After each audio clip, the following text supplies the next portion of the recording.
క్రీస్తునందు ప్రియమైన దేవుని బిడ్డారా, ప్రభువైన యేసుక్రీస్తు నామములో మీ అందరికీ నా హృదయపూర్వక వందనాలు చెల్లిస్తుంటున్నాను. ఈరోజు దేవుని వాక్యము మనము జ్ఞాపకం చేసుకోబోతున్నాం.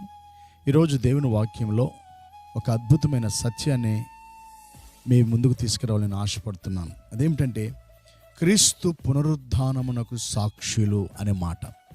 క్రీస్తు పునరుద్ధానమునకు సాక్షులు అనేటువంటి మాట. The witness of resurrection of Jesus Christ.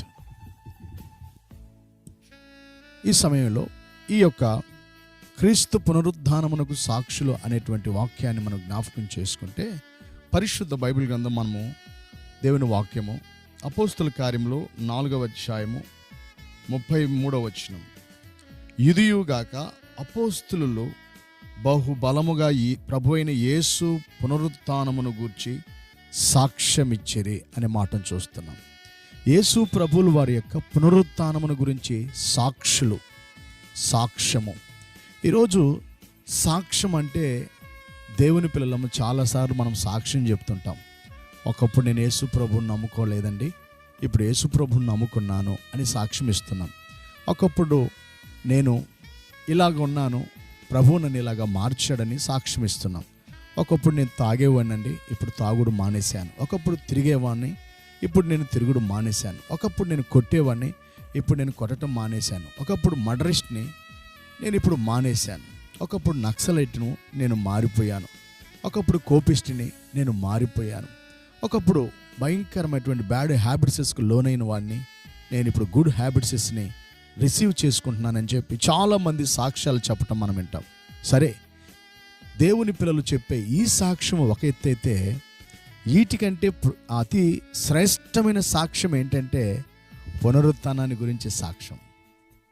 ఈ పునరుత్థానాన్ని గురించిన సాక్ష్యాన్ని మనం ఆలోచన చేస్తే దేవుని బిడ్డలారా, అసలు ప్రతి క్రైస్తవులము మనం కలిగి ఉండవలసిన సాక్ష్యమే ఈ సాక్ష్యం.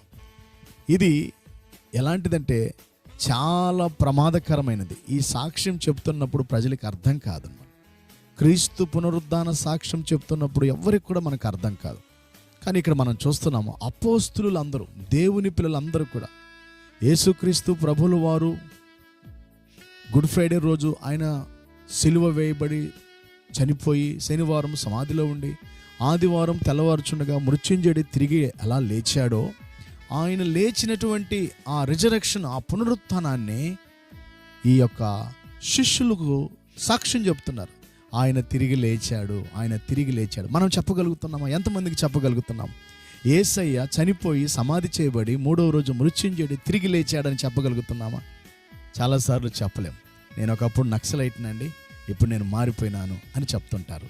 అలాగా ఒకప్పుడు నేను ఇలాగ ఉన్నాను, సినిమాలు చూసేవాడినండి, ఇప్పుడు నేను సినిమాలు మానేశాను అని సాక్ష్యం చెప్తారు. కానీ అసలు చెప్పాల్సిన సాక్ష్యం ఏంటంటే, ఇదిగో క్రీస్తు పునరుద్ధానాన్ని గురించిన సాక్ష్యం చెప్పాలి. ఇది అసలు సిసలైనటువంటి సాక్ష్యం. ఇక్కడ మనం జ్ఞాపకం చేసుకున్నట్లయితే, శిష్యులు, ఆదిమ అపోస్తులు, విశ్వసించిన వారందరూ ఏక హృదయము కలిగి ఏకాత్మ కలిగిన వారయ్యండి. ఎవడను తనకు కలిగిన వాటిలో ఏది తమదని అనుకొనలేదు. వారికి కలిగినదంతా వారికి సమిష్టిగా ఉండెను. ఇదిగాక అపోస్తులు బహుబలముగా ప్రభువైన యేసు పునరుత్థానాన్ని గురించి సాక్ష్యమిస్తున్నారు. ప్రతిరోజు ఎవరికి కనపడితే వాళ్ళకి, యేసయ్య తిరిగి లేచాడండి, యేసు ప్రభు తిరిగి లేచాడు బ్రదర్ నీ కోసం, సిస్టర్ యేసు ప్రభు తిరిగి లేచాడు నీ కోసం అని సాక్ష్యం చెప్తున్నారు. ఎంత ఆధిక్యత కదా! అవునండి, దైవజనుడైనటువంటి పౌలు కూడా ఒక ప్రత్యేకంగా ఆయన కూడా చెప్తాడు. సరే, మనం ముందుకు వెళ్తున్నాం. మొదటిగా మనం చూస్తున్నాం, అపోస్తులందరూ కూడా సాక్ష్యం ఇచ్చారు. రెండవ మాట మనం జ్ఞాపకం చేసుకున్నట్లయితే, పరిశుద్ధ బైబిల్ గ్రంథంలో లూకా సువార్త, పరిశుద్ధ బైబిల్ గ్రంథంలో లూకా సువార్త 24వ అధ్యాయము, లూకా సువార్త 24వ అధ్యాయము 5-6 వచనాల్లో నేను చదువుతున్నాను. లూకా సువార్త 24వ అధ్యాయం 5-6 వచనాలు చదివితే, వారు ఇందును గూర్చి వారికి ఏమీ తోచక ఉండెను. ప్రకాశమానమైన వస్త్రములు ధరించిన ఇద్దరు మనుషులు వారి యొద్ద నిలవబడిరి. వారు భయపడి మనుషులను నేల మోపుకొని ఉండగా, మీరు సజీవుడైన వాడిని మీరెందుకు మృతుల్లో వెతుకుచున్నాడు?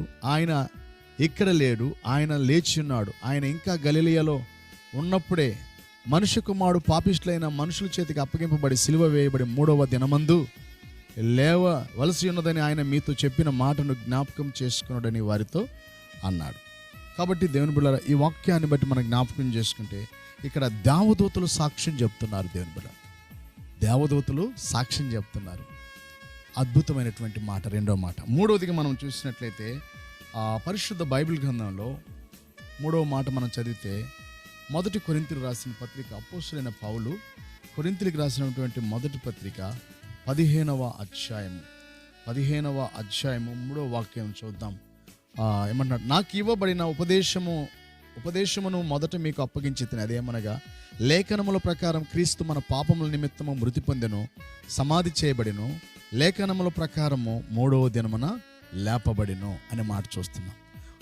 మొదటిగా అపోస్తలులు సాక్ష్యం చెప్తున్నారు, రెండవదిగా దేవదూతలు సాక్ష్యం చెప్తున్నారు, మూడవదిగా లేఖనాలే సాక్ష్యం చెప్తున్నాయి. లేఖనాలు, ఆయన గురించి రాయబడిన ప్రతి లేఖన భాగాలు సాక్ష్యం ఇస్తూ ఉంటున్నాయి. దేవుని బిడ్డలారా, నాలుగవదిగా మనం జ్ఞాపకం చేసుకుంటే పరిశుద్ధ బైబిల్ గ్రంథంలో 4వ మాట జ్ఞాపకం చేసుకుంటే, యోహాను సువార్త, పరిశుద్ధ బైబిల్ గ్రంథంలో యోహాను సువార్త 20వ అధ్యాయము 6వ వచనాన్ని చూస్తే ఇక్కడ కూడా ఇదే మాట రాయబడింది. యోహాను సువార్త 20వ అధ్యాయం 6వ వచనం. అంతటా సీమోను పేతురు అతని వెంబడి వచ్చి సమాధిలో ప్రవేశించి నారబట్టలు పడి ఉండుటయు, ఆయన తల రుమాలు దాన్ని బట్టలు ఎదుట ఉంచుగా వేరుగా ఒక చోట చుట్టుపెట్టి ఉండుటయు చూసాను అనే మాట చూస్తున్నాం. నాలుగవదిగా చూస్తే ఖాళీ సమాధి సాక్ష్యం ఇస్తుంది.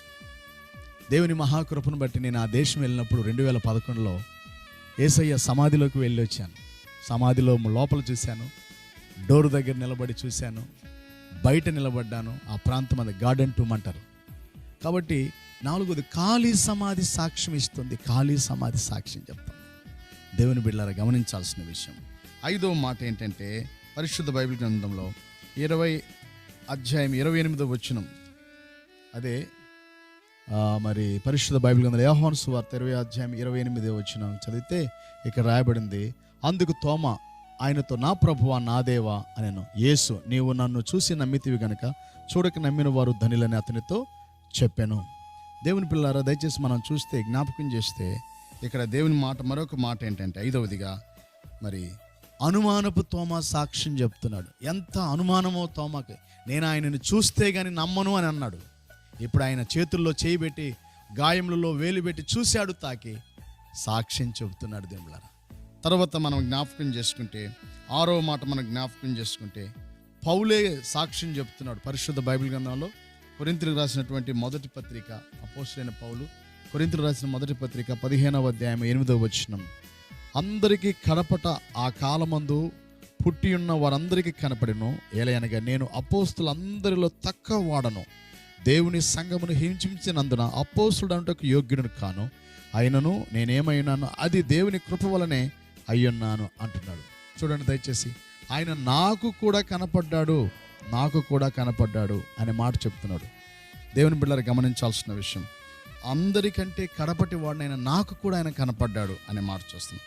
7వ మాట మనం చదువుకుని ప్రార్థన చేసుకున్నాం. యోహాను సువార్త 2వ అధ్యాయము 19వ వచనంలో యేసు ప్రభుని గురించే సాక్ష్యం చెప్పబడింది. పరిశుద్ధ బైబిల్ గ్రంథంలో మరి యోహాను సువార్త 2వ అధ్యాయము 19వ వచనంలో ఆయన గురించిన ఒక అద్భుతమైన మాట. యేసు, ఈ దేవాలయమును పడగొట్టుడి, 3వ దినములలో దాన్ని లేపుదునని వారితో చెప్పాను. ఆయనే సాక్ష్యం చెప్పాడు ముందు ఈ భూమి మీద ఉన్నాగా, నేను లేస్తాననే సాక్ష్యం. కాబట్టి దేవుని బిడ్డలారా, ఈరోజు మనం ఎటువంటి సాక్ష్యం కలిగి ఉన్నాం? యేసయ్యను నమ్ముకున్న తర్వాత ఎటువంటి సాక్ష్యం కలిగి ఉన్నాం? ప్రార్థన చేసుకుందాం. మహాపరిశుద్ధుడైన తండ్రి, నీకు వందనాలు, స్తోత్రాలు, స్తుతులు చెల్లిస్తున్నాం. మేము ఈ 7 విధాలైన సాక్ష్యాలు అనుభవం కలిగి నీ పునరుద్ధాన పక్షంగా సాక్షులమై ఉండే భాగ్యం దయచేయమని, నీ మాటలు విన్న నీ కుమారులను కుమార్తెలను పునరుద్ధానానికి సాక్షులుగా ఉందురుగాక అట్టి కృప సహాయం చేయమని, అంటే చనిపోయిన వారు తిరిగి లేస్తారు అనే సాక్ష్యం మేము కలిగి ఉంటే భాగ్యం దయచేయమని యేసు నామములో ప్రార్థించి వేడుకుంటున్నాం తండ్రి, ఆమేన్.